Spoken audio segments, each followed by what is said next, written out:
నా పేరు అన్విత. మా అమ్మమ్మ ఇంట్లోనే నేను పెరిగాను. అమ్మ, నాన్న ఉద్యోగాలతో బిజీగా ఉండేవాళ్ళు. నా చిన్నతనం నిండా నాకు తోడుగా ఉండేది మా మామయ్య. ఆయనకు భార్య లేకపోయినా పిల్లలా నన్ను చూసేవాడు. అక్కా అని పిలిచేవాడు. కాని ఆయన చూపుల్లో ఓ బంధముండేది. 16 వయస్సు నాపై అడుగులేసినప్పుడు నా మనసు కొన్ని కొత్త ప్రశ్నలు వేయడం మొదలెట్టింది. ఒకరోజు సాయంత్రం వాన పడుతోంది. ఇంట్లో విద్యుత్ లేదు. చీకట్లో మా ఇద్దరం మాత్రమే. ఆయన తన బాగోగులు మరిచి నన్ను తుడిచాడు, తడిచిన నా జుట్టు మెత్తగా తొక్కుతూ. గోరింటాకుల వయస్సు వచ్చింది అన్వితా, నీకు ఏదైనా అవసరముందా అని అడిగాడు. నాలో మాటలు లేవు, కాని హృదయం ఊగసలాడింది. ఆ స్పర్శల్లో తీపి తాకిడి ఉంది, కామ కాదు, ప్రేమ. ఆ రాత్రి నేను నిద్రపోవలేదు.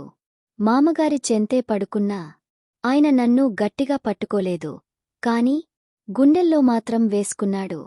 అక్కా, నీ మనసులో ఏముంది అని అడిగాడు. నా గుండె వేగంగా కొట్టుకుంటోంది. మాటలు బయటకు రావడంలేదు.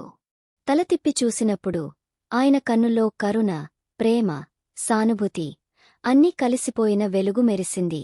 నేను సిగ్గుపడి తల దించుకున్నా, కాని మనసు మాత్రం ఆయన హత్తుకుంటోంది. మామయ్య, మీరు నన్ను ప్రేమగా చూస్తున్నారా, లేక చెల్లిగా అని అడిగా. అతని మౌనం అర్థవంతంగా మారింది.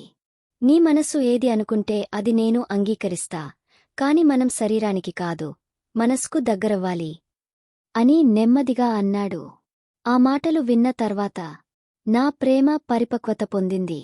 అది గోప్యమైన ప్రేమ, అది గౌరవంతో కూడిన ప్రేమ, అది ఆత్మల అనుబంధం. నేను ఇప్పుడు అర్థం చేసుకున్నాను. ప్రేమ దేహంతో కాదు, బంధంతో పరిపూర్ణమవుతుంది. ఇదే మా కథ మొదలు. ఇంకా చాలా ఉంది చెప్పడానికి.